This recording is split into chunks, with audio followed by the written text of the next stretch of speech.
Bueno, como todos saben, el título del estudio se llama Los Misterios de Dios. Y a este estudio en particular le podríamos denominar el origen de un poder sobrenatural de maldad. Parte 2. El origen de un poder sobrenatural de maldad. Es lo que vamos a ver hoy como segunda parte, hablándonos de este poder que se opone a los planes de Dios y del cual hemos entendido parte de su obrar y también su origen. En resumen de la enseñanza número 3 que vimos la semana pasada, hay un poder sobrenatural que tiene potestad de obrar en aquellas personas no arrepentidas. Eso es bueno que todo esto lo grabemos, lo atesoremos en nuestro corazón para que el día de mañana, cuando enfrentemos situaciones, tengamos un buen discernimiento de contra quién o contra quiénes nos estamos enfrentando realmente.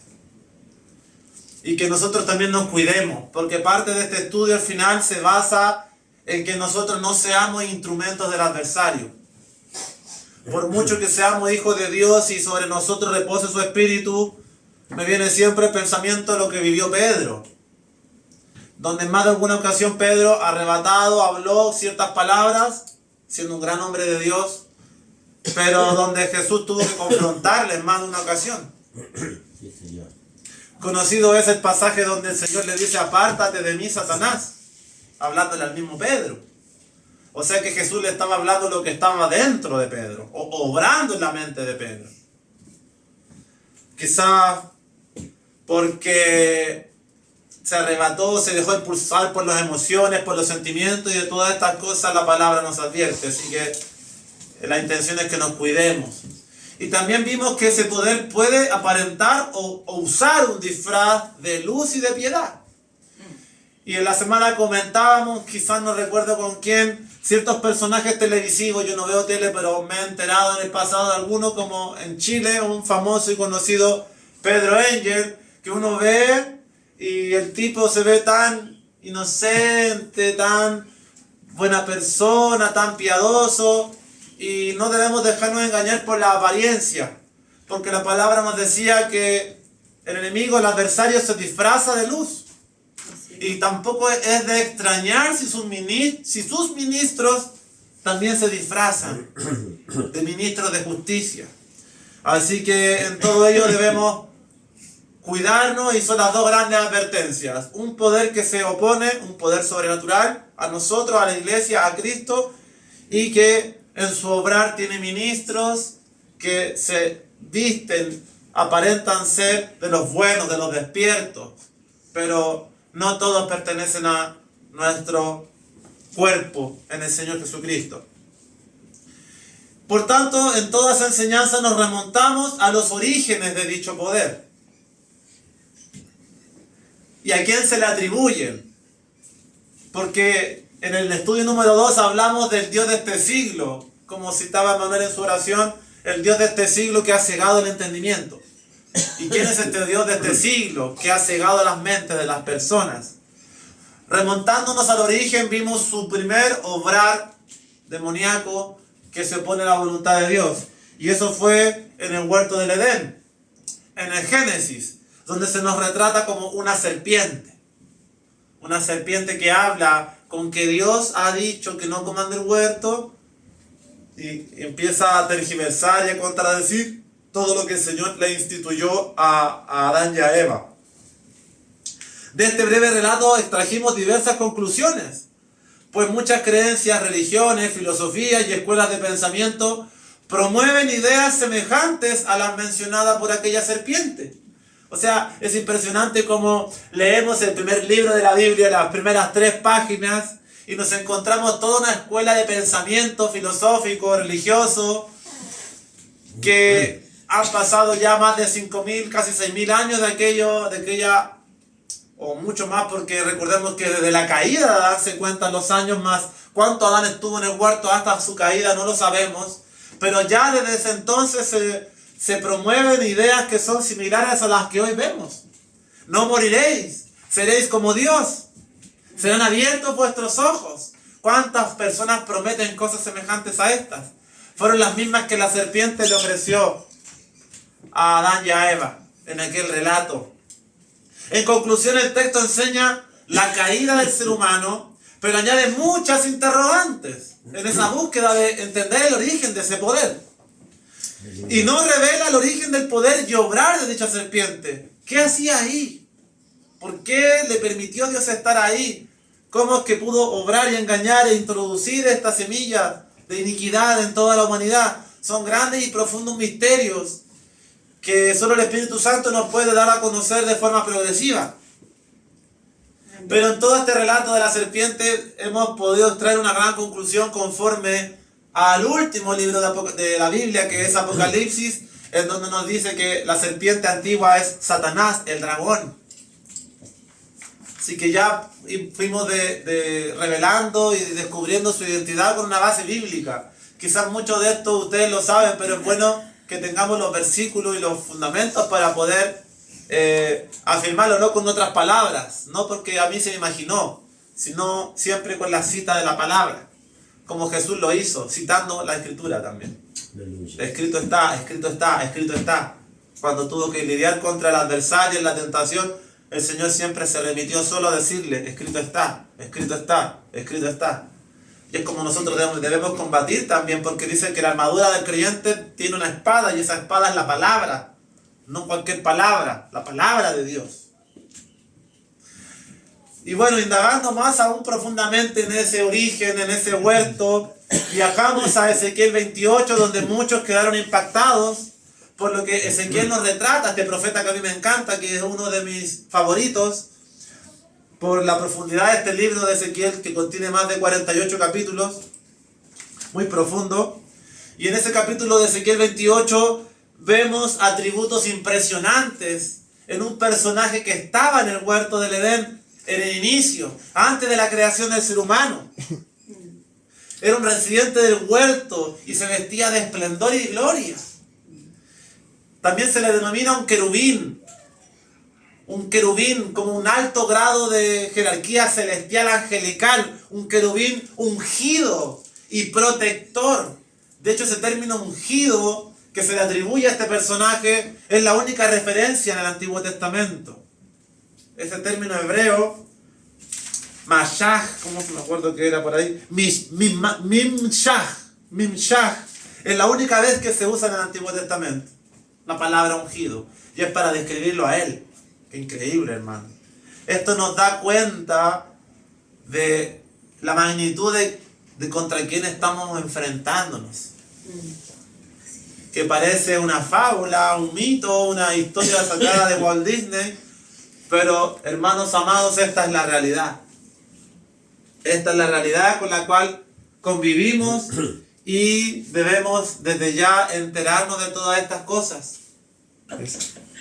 Así que bueno, amada familia en el Señor, como podemos ver, lo importante es que en su corazón usted no crea que esto es una linda historia sobrenatural, mística y mágica. Esto es lo que usted ve y con lo cual usted convive día a día. La maldad de la cual muchos son partícipes y de la cual cada día, como dice la palabra, aumenta. Así que para ir rápidamente a la enseñanza del día de hoy, en esta segunda parte del origen de este poder sobrenatural de maldad, hay un versículo que es muy interesante y vamos allá a leerlo en Ezequiel 28, 17. Pudimos ver en aquella enseñanza que el texto de Ezequiel decía, en el día que fuiste creado. Qué interesante que nos diga que es una entidad creada y no creadora. Y que no haya dicho hasta que se halló en ti maldad. Ahí podemos ver el origen. Hasta. Dios no creó a Satanás ni al diablo.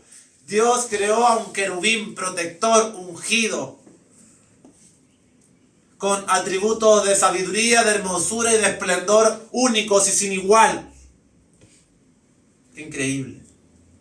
Que esto se entra por fe.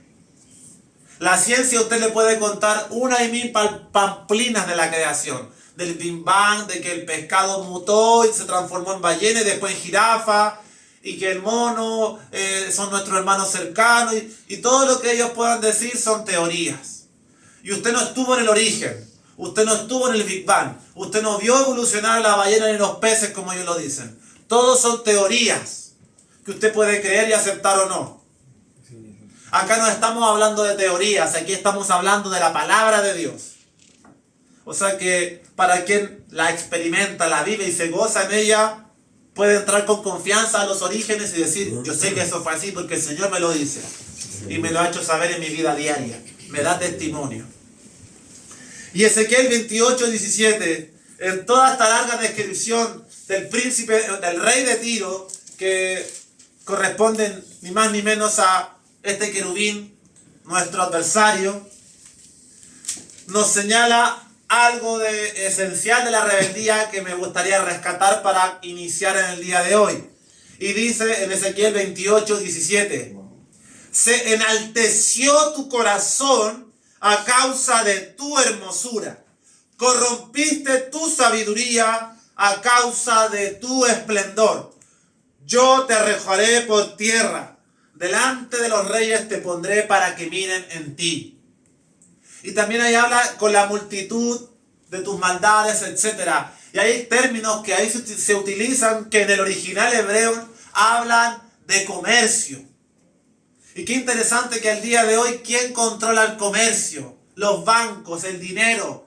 ¿Y cuál va a ser el principal método de control en la futura dictadura tecnocrática global que impondrá el anticristo? La moneda. Porque sin moneda, papitos y papitas, o mamitas, mijitos y mijitas, como decimos en Chile, no hacemos nada. ¿O no? No podemos engañarnos a nosotros mismos. Estamos todos ligados al dinero.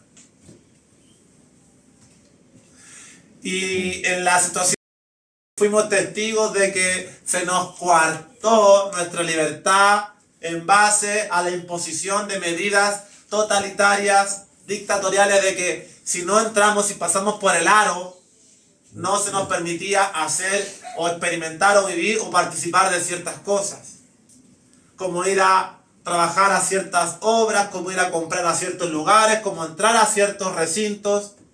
Con Andresito y mi hermano nos dejaron entrar a un embalse y a una laguna que supuestamente es patrimonio de la nación de Chile, que todos podemos ir, pero resulta que el Estado un día dijo: aquí no pueden entrar, solo entran los que estén con la inyección.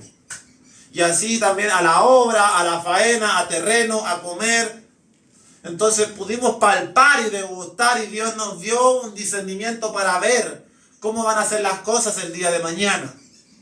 Que se nos va a coartar nuestra libertad a través de imposición de medidas y sistemas como el dinero. Así que tengan consideración, si el día de mañana no venga el Señor todavía, antes de la ira, porque no pasaremos por la ira. Si hay que despojarse de todo, hermano, hay que despojarse de todo. Si hay que renunciar a la familia, a los amigos, a la casa, a la carrera de 6 años, a lo que sea, va a tener que renunciar, con tal de no entrar por esa puerta que el mundo le va a ofrecer. Así es. Y ciertamente será una puerta con luces, como siempre, ropaje de piedad. Pero bueno, interesante que habla de una rebelión y comercio y contratación. ¿Qué habrá pasado ahí, hermanos? Es un misterio que no podremos descifrar en esta tarde, pero lo dejamos ahí, en el aire. Y bueno, en este pasaje de Ezequiel nos denota una gran característica que se hace patente en la caída de este querubín, de esta entidad enemiga del hombre. Y como decía el texto, dice, se enalteció. Te enalteciste. Y hablábamos del orgullo y la soberbia, ¿cierto? La altivez que se opone a la voluntad de Dios y que en nosotros no debe tener parte.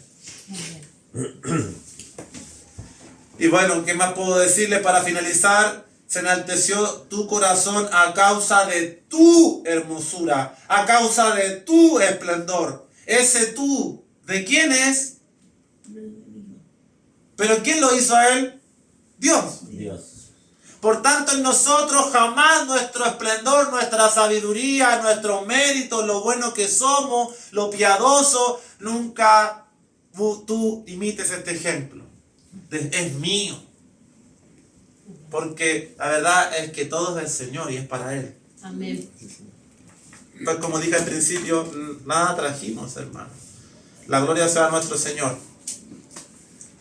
Amados hermanos, y acerca de los querubines, porque Satanás no es un ángel, como se nos enseña muchas veces, no es un ángel caído, es un querubín, que es una especie mayor y más poder o de mayor jerarquía en el rango de los ángeles o de los seres que participan de la gloria de Dios. Y usted puede acompañarme, por ejemplo, brevemente y leer en Isaías 37, 16 qué función tiene un querubín, por ejemplo. Porque se nos dice que él era un protector, un ungido. Y en Isaías, que está antes de Ezequiel, capítulo 37, versículo 16, es la oración de Ezequías. Jehová de los ejércitos, Dios de Israel, que moras, que habitas o que moras entre los querubines. Solo tú eres Dios de todos los reinos de la tierra. Tú hiciste los cielos y la tierra. Como podemos ver en este pasaje de Isaías 37, 16, se nos dice que el Señor, Dios Todopoderoso, mora, habita entre querubines. O sea, esto para que usted se vaya haciendo una idea de la posición que tenía este personaje, caído allá arriba. También dice un salmo que Dios cabalga en querubines. Qué tremendo. Y acompáñame finalmente a ver otra característica de los querubines en el último libro de la Biblia, Apocalipsis capítulo 4, versículos 6 al 8, acerca de los querubines, porque se nos dice que el enemigo era un querubín. Y dice que Dios habita entre querubines, que cabalga sobre ellos. Y aquí el texto de Apocalipsis 4, versículos 6 al 8, textos muy profundos, pero espero que usted pueda rescatar la mayor cantidad de información para su vida.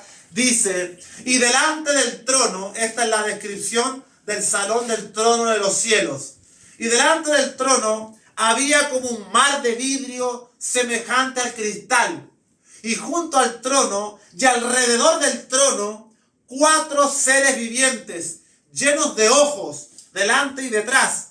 El primer ser viviente era semejante a un león, el segundo era semejante a un becerro, el tercero tenía rostro como de hombre, y el cuarto era semejante a un águila volando. Y los 4 seres vivientes tenían cada uno 6 alas, y alrededor y por dentro estaban llenos de ojos, y no cesaban día y noche de decir, Santo, santo, santo es el Señor Dios Todopoderoso, y el que era, y el que es, y el que ha de venir. Amén. Wow. Eso describe lo que es un querubín. Así que imagínese la posición del adversario antes de su caída. Tremendo. Bueno, amados hermanos y hermanas en Cristo, dando inicio al estudio de esta semana, comenzaremos complementando lo visto con un pasaje que se encuentra en Isaías 14, versículo 12.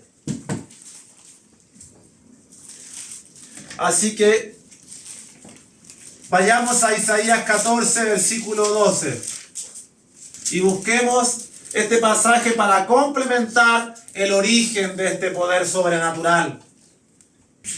Abrochémonos los cinturones entonces para despegar el avión.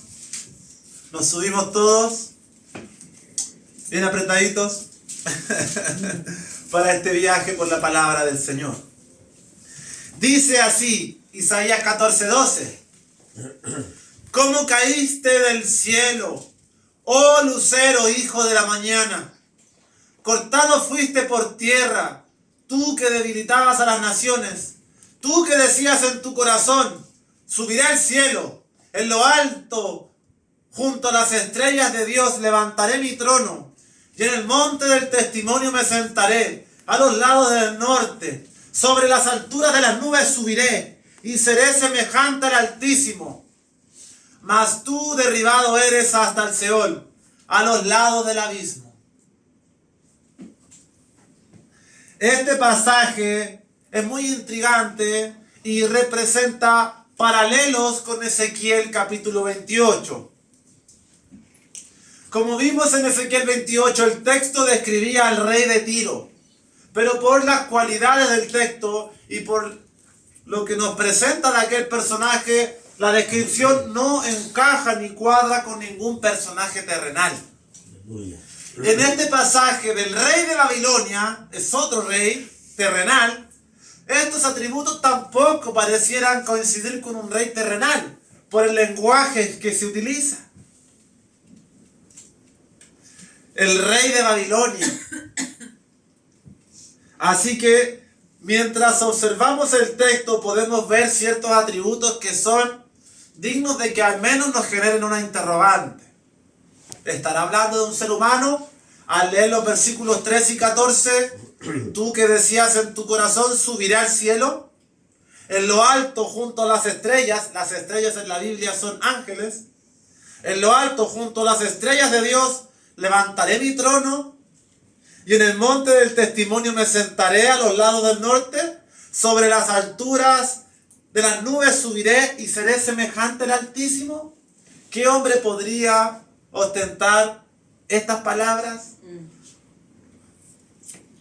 Por más que existan corazones de hombres soberbios y arrogantes y muy elevados, ningún hombre puede ostentar ese anhelo, pues. Entonces, como le relataba en el texto de Isaías, vemos que toda esta descripción no cuadra con un personaje terrenal. Además, ¿qué persona puede hablar de tales cosas que pertenecen a lo celestial? Como el monte del testimonio, los lados del norte. Es una descripción de algo que solo el Espíritu Santo conoce. ¿Por qué esta descripción solo el Espíritu Santo conoce? Porque cuando describe a este rey terrenal, lo que él pensaba y maquinaba en su corazón, el Espíritu dice en el versículo 13, tú que decías en tu corazón. ¿Quién puede expresar lo que hay en el corazón? Así es. ¿Quién puede expresar lo que está dentro de cada uno de ustedes? Lo que había en aquel ser, en ese deseo, dice, tú que decías en tu corazón, el Señor ya lo sabía de antemano. Todo esto solamente es conocido por el Espíritu Santo. Y Él nos lo revela. Es allí lo interesante, no sé si me entiende el punto, de que el Espíritu Santo está describiendo lo que había dentro del corazón de alguien. Y esto es como cuando Jesús estaba en la tierra y decía que no se fiaba de ninguno, pues conocía lo que cavilaba en sus corazones. Como Jesús manifestaba sus atributos de Dios, el conocimiento de todas las cosas y de los corazones de las personas. Por esto y otros antecedentes, la descripción de Isaías 14 encaja con Satanás. Y la altivez de su corazón que pudimos leer en Génesis 3, en Ezequiel 28, y que se vuelve a repetir y volvemos a encontrar en Isaías 14. Te enalteciste. ¿Qué podemos encontrar en este pasaje de Isaías 14? Que es bien nebuloso. En primer lugar, al personaje del cual nos habla dice que es el rey de Babilonia. Babilonia, ¿qué representa, hermanos? En la Biblia. Babilonia es utilizada frecuentemente en la palabra para referirse al mundo, a todo lo mundano, lo que se opone a Dios. Babilonia representa la confusión, la hechicería, el paganismo, el origen de las religiones ocultistas. Y en esencial, esa ciudad Babilonia representa todo lo opuesto a la ciudadanía hacia la cual nosotros vamos, que es la Nueva Jerusalén. En la Biblia, Jerusalén se representa como la ciudad de Dios, la Sión. Más Babilonia representa la confusión, el mundo, el gobierno del caído. Por tanto, no es casualidad que el Espíritu Santo haya escogido hablarnos de un rey terrenal como el rey de Babilonia y atribuirle cualidades de una entidad o un poder espiritual que obró en él, pero que a la par también nos muestra un retrato de lo que aconteció en el origen, de lo que allí se estaba gestando en el corazón del maligno. En ese atentado, subiré, me sentaré, seré. Y como decía Ezequiel 28:17, y por eso lo leímos, te enalteciste por tu esplendor. Y yo le decía en aquella enseñanza, no nos decía Ezequiel 28 que era perfecto, que era hermoso y que era sabio, sino que a cada atributo le anteponía un adverbio. Eras el sello, eras esto, eras lo más preciado en cada atributo. ¡Qué increíble! Así que lo que podemos ir extrayendo de Isaías 14 para darle consistencia a que el Espíritu Santo nos está revelando el origen de este poder, de su caída. En primer lugar vimos que Babilonia, toda la influencia de Babilonia. Apocalipsis 17 dice Babilonia, la gran ramera, la gran prostituta, la madre de todas las abominaciones. Así que siempre Babilonia se utiliza en un sentido negativo, en contra de Dios, en contra del Evangelio, en contra de Jesucristo. Segundo lugar, el texto de Isaías 14 dice, oh lucero, hijo de la mañana. ¿Quién es este lucero, hijo de la mañana? Esta palabra lucero en el hebreo, gelel, dar luz, brillar, resplandeciente hijo de la aurora. ¡Qué increíble! ¿Quién será este personaje? De este término hebreo, gelel, que es dar luz o brillar, que significa lucero, o que se lee en la Biblia nuestra como lucero, del latín, del vocablo latín, se deriva de este término, el término Lucifer. Ahí aparece la palabra Lucifer. En la Biblia no existe la palabra Lucifer como tal. Es una traducción de los antiguos curas y sacerdotes del Imperio Romano que traducían al latín los textos y de su lenguaje del latín tomaron el término gelel, dar luz, que es un término hebreo, y lo llevaron a su lenguaje latín y le dieron como nombre Lucifer, que deriva de dos palabras del latín, lux y ferre. Y aquí en estas dos palabras, lux y ferre, que significan luz y llevar. Por lo tanto, de aquí se concluye el nombre y el título que comúnmente muchos le llaman y le dicen al adversario de Aurora, el portador de la luz.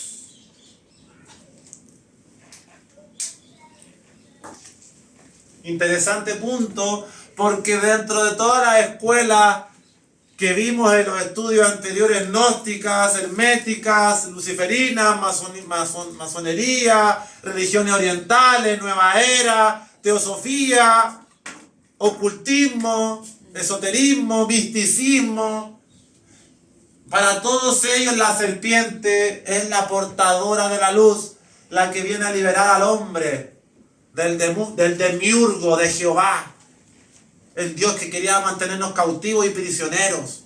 Mas la serpiente, Prometeo, el de la llama libertadora, es el que viene a darle la libertad. Qué tremenda blasfemia, hermano. Aleluya. Y eso es lo que se enseña en muchos lugares. Así es. Si no, búsquese en YouTube, hace unos videitos de Gnosis y ahí se va a enterar y le van a dar unas buenas clases de todas estas barbaridades. Así que, amada familia, ¿por qué le hago esta minuciosa investigación de este término de Isaías 14? Porque en el mundo comúnmente se nos habla de Lucifer. Pero la Biblia no habla de Lucifer. Habla de un lucero, Helel, el que brilla, el que da luz. Y dice que este lucero cayó. O sea que antes de su caída era una entidad, un querubín que resplandecía, que tenía mucho brillo. Y no es de extrañarnos porque nos hablaba Ezequiel de su hermosura, de su esplendor, de su perfección, ¿o no? Aleluya. Estamos indagando muy profundamente en cosas que quizás en el pasado habíamos visto, pero ahora lo estamos navegando profundamente en los misterios. Y al recordar Ezequiel 28:17, el término que ahí se usa, te enalteciste, es el hebreo gabá, que habla de exaltar, ser altivo, encumbrarse, enorgullecerse, elevarse a gran altura. Y toda esta es un paralelo, no solo que usted conozca la Biblia, que quizá el origen no le interesa tanto, le interesa la predicación de Cristo, el arrepentimiento, la evangelización, está bien, de eso hemos hablado mucho, y está lleno el canal de YouTube para buscar, y también está lleno de predicadores, pero hoy nos ha tocado ir a temas más profundos, que es necesario que conozcamos en alguna medida, para tener respuestas, hermano, Amén. a ciertas cosas que Dios nos quiere dar a conocer. Y en todo esto es importante que rescatemos algo para nuestro espíritu, y es que no seamos arrogantes, orgullosos, soberbios, y que nos jactemos de las cosas que alcanzamos. Aleluya. Sepamos ser humildes siempre en todo. Y acerca de encumbrarse y de elevarse a gran altura, y de que se enalteció el corazón del adversario, vamos aún brevemente a Génesis 11:4. Acerca de elevarse.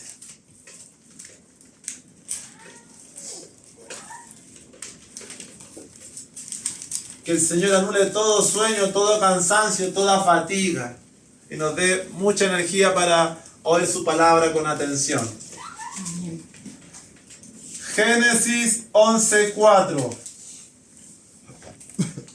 y 9. Génesis, el origen, nos retrata la Torre de Babel, historia que muchos ya conocen, y dice que en aquel entonces todos los seres humanos tenían una misma lengua, y que Nimrod dirigía un atentado y una rebeldía en contra del Creador. De allí ya se apreciaba este espíritu opositor a Dios, que buscaba sus propios méritos. Y Génesis 11:4, en este deseo de los hombres que se juntan en la tierra de Sinar, lo que es actualmente Irak, para construir una torre. Y ellos dicen en Génesis 11:4, y dijeron, vamos, edifiquémonos una ciudad y una torre, cuya cúspide llegue al cielo, y hagámonos un nombre por si fuéramos esparcidos sobre toda la faz de la tierra. Usted puede apreciar en este texto qué caracteriza el proceso de la Torre de Babel: la altivez. Porque ellos dicen, edifiquémonos una torre cuya cúspide llegue al cielo, a lo más alto, en representación al orgullo y la soberbia del ser humano. Y yo leía en este libro, que es de economía, de la dictadura digital, la moneda y todo lo que quieren implantar, Claude Money, y este muchacho que es un economista, hablaba, por ejemplo, de las altas torres de los grandes magnates, dueños de bancos, de las grandes marcas y multinacionales. Y en una de estas torres de 37, 40, 45 metros de 45 pisos, es decir, cientos de metros de altura, en estos halls y en estos, ¿cómo se llama? Las habitaciones de los penthouse. Allí habían unos urinarios con vista, en el rascacielos con vista a toda la ciudad. Imagínese un banquero, un dueño de una compañía, ir a orinar mientras ve toda la gente pequeña. ¿Qué retrata eso? El pensamiento de estas personas que controlan el mundo, que desde sus asientos, desde sus altos edificios, se sienten inalcanzables. Y desde allí ven a todos los mortales como unas simples langostas. Todo este proceso y esta característica del orgullo y la altivez, que ya en Babel, en la torre, origen, Babilonia, confusión. Allí está el origen de la palabra Babilonia, Babel. La torre de Babel, la torre de la confusión. Porque Génesis 11:9 dice, por esto fue llamado el nombre de ella Babel, porque allí confundió Jehová el lenguaje de toda la tierra, y desde allí los esparció sobre toda la faz de la tierra. O sea que Babel nos muestra la confusión, la rebeldía, el orgullo, el ser altivo y encumbrarse a lo alto, Amén. imitando el pecado del caído. El ser humano caído sigue sus pisadas. Así es, Señor. Y como vimos, si hay un pasaje que habla de orgullo, que habla de altivez y que nos denota este proceso de rebeldía que se experimentó allá en los orígenes, es Isaías 14. Subiré al cielo, en lo alto, levantaré, subiré y seré semejante al Altísimo. Más de 6, 7 descripciones de la arrogancia, del orgullo y de la altivez. Así que, ¿qué podemos concluir en base a estos textos? Génesis 3, Ezequiel 28, Isaías 14. No hay ningún versículo bíblico que señale que Lucifer es Satanás. Por eso hay controversia en los eruditos. La descripción poética del pasaje en cuanto a su grandeza, su pecado y su destino son demasiado extravagantes. Hace que muchos lo atribuyan como referencia a Satanás. ¿Qué opina usted? Es una decisión que usted tiene que tomar. Es una escuela de pensamiento a la cual usted debe adherirse dentro de los creyentes. Porque el día de mañana usted le hablará a un creyente, oye, ¿y viste la rebeldía en el origen que muestra la palabra? No, eso corresponde a un rey terrenal, te va a decir.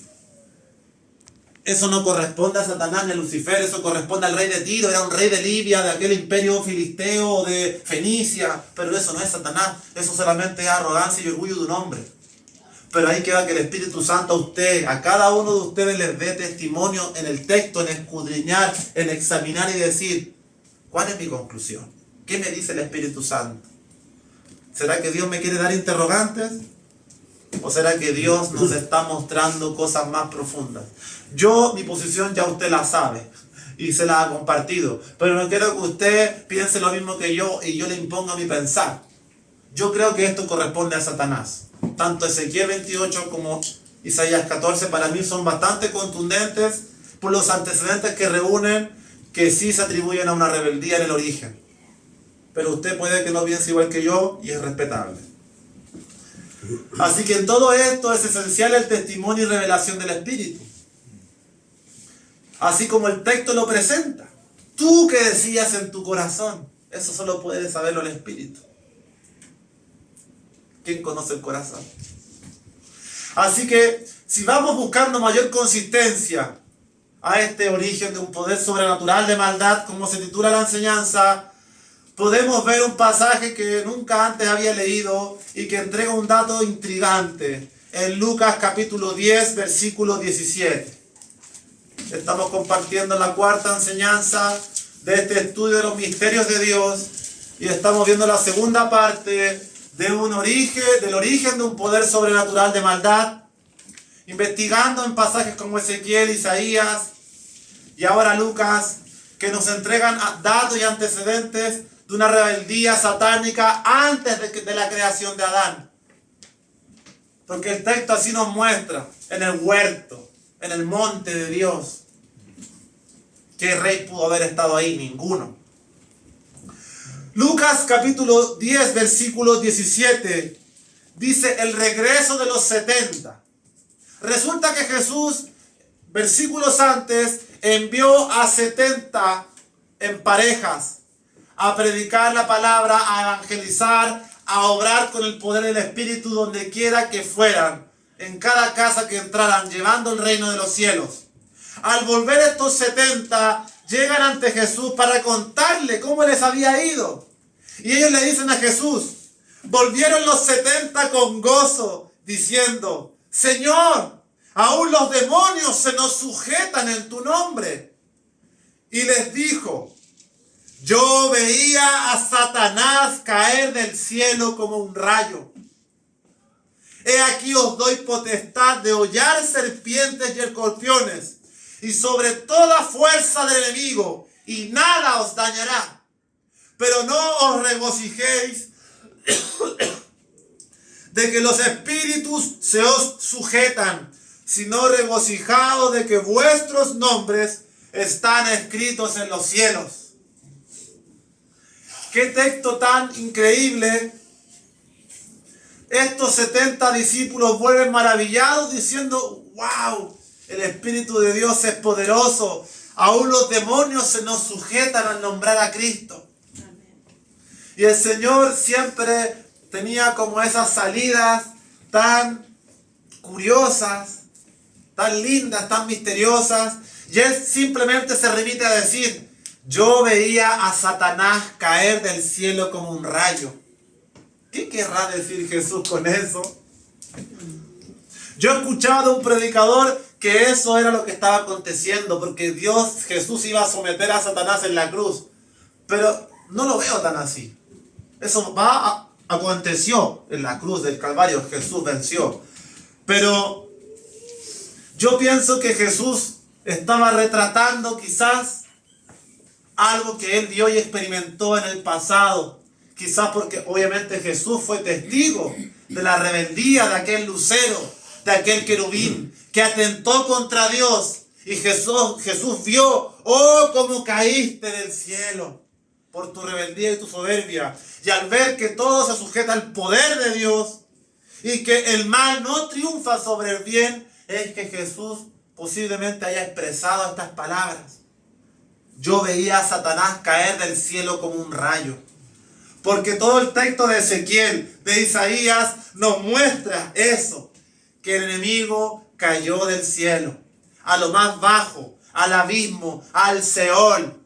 Por eso se le llama serpiente, porque la serpiente se arrastra, porque anda en el suelo por su arrogancia. Aleluya.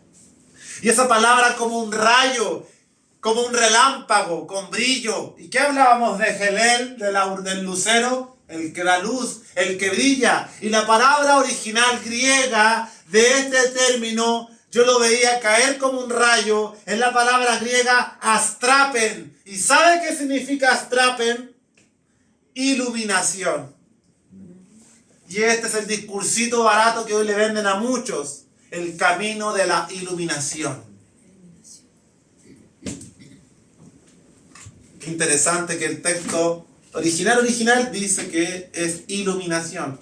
Y si hay algo que caracteriza a muchas de las personas que siguen estas enseñanzas, es decirte, te voy a mostrar la senda de la iluminación. Para nosotros, ¿qué leímos en 2 de Corintios 4? ¿Se acuerda? Sí, amén. Sí, Señor. Yo se lo leo brevemente porque decía en 2 de Corintios 4, versículo 6, porque Dios que mandó que de las tinieblas resplandeciese la luz, es el que resplandeció en nuestros corazones para iluminación del conocimiento de la gloria de Dios en la faz de Jesucristo. hay una sola iluminación verdadera, la que procede de la lámpara. Y la lámpara es el Espíritu Santo.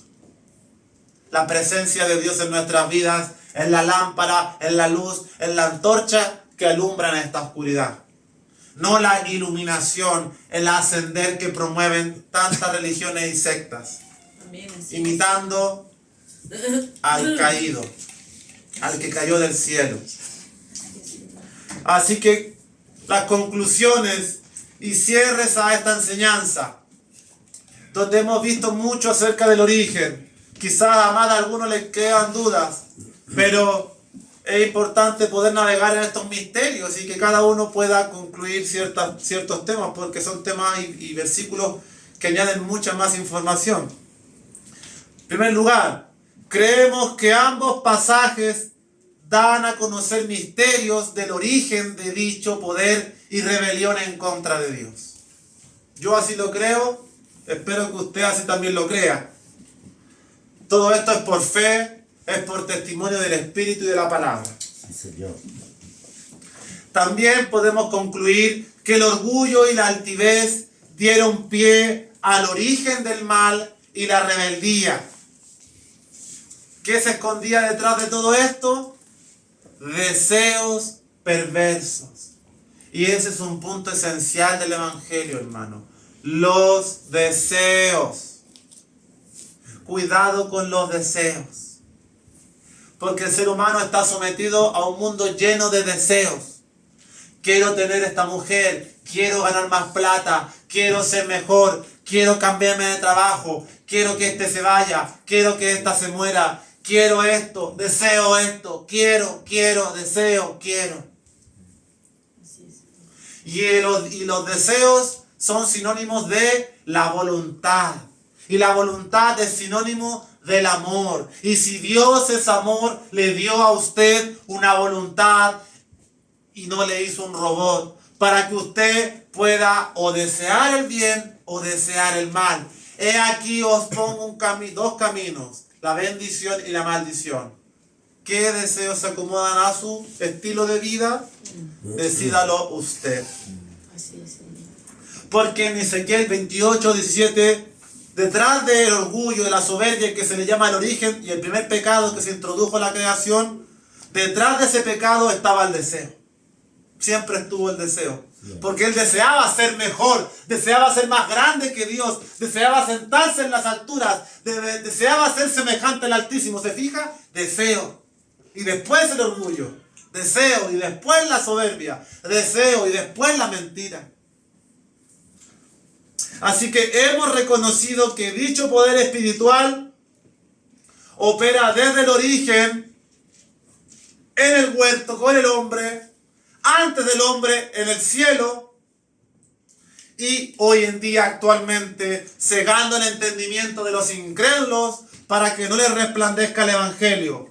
Y nosotros debemos identificarlo y saber lidiar. Así que cerraremos con broche de oro para que en esta parte ponga atención y vaya conmigo a 2 de Corintios capítulo 2, versículos 10 y 11. 2 de Corintios se encuentra más al final. 2 de Corintios capítulo 2, versículos 10 y 11. Para que aquí aprenda ahora a lidiar. Para que usted no sea preso de malos deseos y le abra la puerta al enemigo. Sí. Dice la Escritura lo siguiente. En el nombre de Cristo Jesús. Amén. Y el que a vosotros perdonáis, yo también. Porque también yo lo que he perdonado. Y si algo he perdonado, por vosotros lo he hecho en presencia de Cristo. Para que Satanás no gane ventaja alguna sobre nosotros. Pues no ignoramos sus maquinaciones. Aquí voy a sacar la metralleta al tiro. ¿Qué dice este texto? Por favor, y déjese confrontar por el Espíritu y no se esconda. Pablo dice, al que vosotros perdonáis, está hablando del perdón, yo también. En el fondo el texto lo que nos quiere dar a entender la importancia del perdón. ¿Por qué es importante perdonar? a nuestros enemigos, a los que nos han hecho daño, a los que nos han blasfemado, a los que nos han calumniado, a los que nos dicen loco, a los que abusaron, nos golpearon, nos intimidaron, nos engañaron, no se preocuparon, no nos amaron, no nos cuidaron. ¿Por qué es importante perdonarlos? Para que Satanás no gane ventaja alguna sobre su corazón. Amén. Si usted tiene una raíz de amargura y no ha perdonado a alguna persona, Satanás está ahí bailando guaracha. A este me lo como con papa en cualquier momento. Así es, amén. Pues no ignoramos sus maquinaciones. Y eso quiere decir, ya no soy ignorante. Ya no soy ignorante. Sé cómo opera este poder. Sé que si no perdono, hay una puerta abierta para sus maquinaciones. La palabra maquinación es la palabra griega noema, que habla de mente, de pensamiento, de esquemas. Es decir, que cuando dice que Satanás tiene maquinaciones, nos está hablando de que él tiene planes, pensamientos Sí, Señor. contra su vida.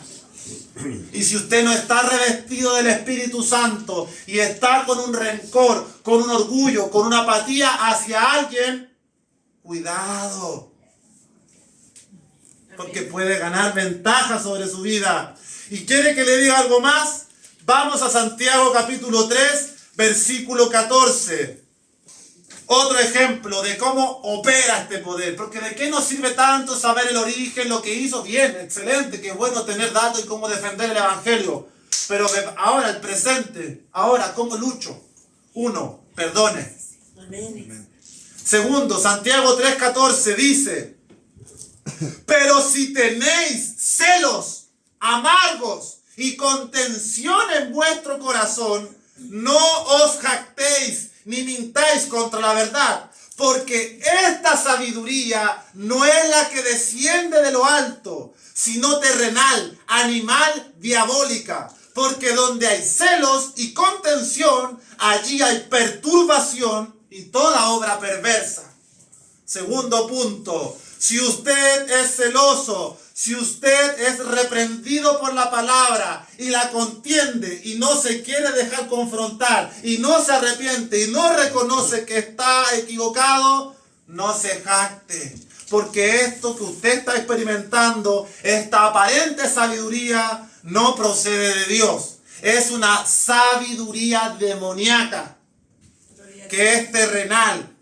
¿Por qué? Porque donde hay celos, contención y toda perturbación, esto es obra de toda clase perversa. Entonces, aquí se trata de que usted entienda de que el enemigo no puede ganar ventaja sobre su vida. Amén. No le abra puertas en los celos, no le abra puertas en el rencor, no le abra puertas en la carnalidad. Porque todo esto le da la bienvenida al enemigo en su vida. La base de su obrar es el engaño y contradecir el mandato de Dios. Con que Dios ha dicho que tengas una sola pareja, que te guardes para el matrimonio, con que Dios ha dicho esto, si la mayoría dice lo contrario, ve y sigue la corriente. Ve tras Babilonia, ve tras Egipto, ve tras Asiria. Aleluya. Amén. Cierre final de la enseñanza. Porque ya estamos llegando a la hora y justo nos alcanza para compartir lo último. Para dejarle ahí inquieto en su asiento. Ezequiel capítulo 31. Vamos a leer un último texto que encierra muchas cosas interesantes que no explicaremos hoy, que quizás a lo mejor la próxima semana podamos ver una pizca de esto, pero veamos en Ezequiel 31 el cierre de esta enseñanza que nos recuerda que no debe haber orgullo en nuestras vidas, ni soberbia. Ezequiel 31, caída de Egipto y Asiria. Aconteció en el año 11, en el mes 3, el día 1 del mes, que vino a mí palabra de Jehová diciendo: Hijo de hombre, Di a Faraón, rey de Egipto, y a su pueblo: ¿a quién te comparaste en tu grandeza? He aquí, era el asirio cedro en el Líbano, de hermosas ramas, de frondoso ramaje y de grande altura, y su copa estaba entre densas ramas. Las aguas lo hicieron crecer, lo encumbró el abismo. Sus ríos corrían alrededor de su pie, y a todos los árboles del campo enviaba sus corrientes. Por tanto, se encumbró su altura sobre todos los árboles del campo, y se multiplicaron sus ramas, y a causa de las muchas aguas se alargó su ramaje que había echado. En sus ramas hacían nido todas las aves del cielo, y debajo de su ramaje parían todas las bestias del campo, y a su sombra habitaban muchas naciones. Se hizo pues hermoso en su grandeza con la extensión de sus ramas, porque su raíz estaba junto a muchas aguas. Los cedros no lo cubrieron en el huerto de Dios. Las hayas no fueron semejantes a sus ramas, ni los castaños fueron semejantes a su ramaje. Ningún árbol en el huerto de Dios fue semejante a él en su hermosura. Lo hice hermoso con la multitud de sus ramas, y todos los árboles del Edén que estaban en el huerto de Dios tuvieron de él envidia. Por tanto, así dijo Jehová el Señor: ya que por ser encumbrado de altura y haber levantado su cumbre entre densas ramas, su corazón se elevó con su altura, yo lo entregaré en manos del poderoso de las naciones, que de cierto le tratará según su maldad. Yo lo he desechado. Este pasaje nos puede volar el cerebro.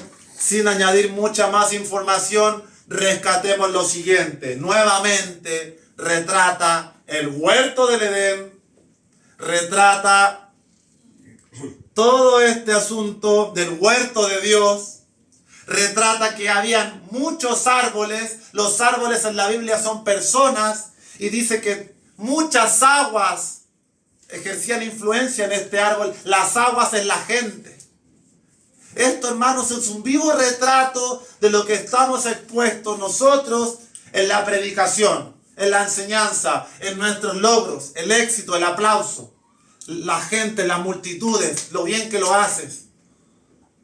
Cuidado, porque aquí se nos muestra algo enigmático y misterioso en el huerto. Aquel árbol pareciera ser nuevamente el adversario, que se le compara ya no con el rey de Babilonia, se le compara con el rey de Egipto y el rey de Asiria. Y Babilonia, Asiria y Egipto fueron los tres primeros imperios que persiguieron al pueblo de Dios. Así que cuando compara al asirio, al babilonio y al Egipto con el enemigo, nos está dando simbolismo del mundo que se opone al Señor. Y vemos que en todo este proceso de este árbol que se hace grande, que es exaltado, que todos corren a él, que todos ven lo maravilloso, que tienen de la envidia, y todos lo siguen en este atentado, porque Apocalipsis dice que 1/3 de los ángeles cayeron con él. Pareciera ser que aquí nos está diciendo algo. Dice que se encumbró. Y ese término era de la soberbia, altivez, encumbrarse. Se encumbró su corazón, se elevó en su altura. ¿Se fija? Como todos estos pasajes nos brindan ciertos componentes interesantes para que en este estudio de los misterios de Dios vayamos comprobando pasajes que quizás antes no habíamos leído, pero que de verdad que entregan enigmas muy profundos. Así que, amada familia, en Cristo, no lo busque. Proverbios 6:16 dice: 6 cosas aborrece Jehová, y aún 7 abomina su alma. Y el primero de la lista, como dice Loretita, los ojos altivos. Es el primero de la lista, la altivez, la que más aborrece Dios. Los ojos altivos, la lengua mentirosa, las manos derramadoras de sangre inocente, el corazón que maquina pensamientos inicuos, los pies presurosos para correr al mal, el testigo falso que habla mentiras y el que siembra discordia entre hermanos.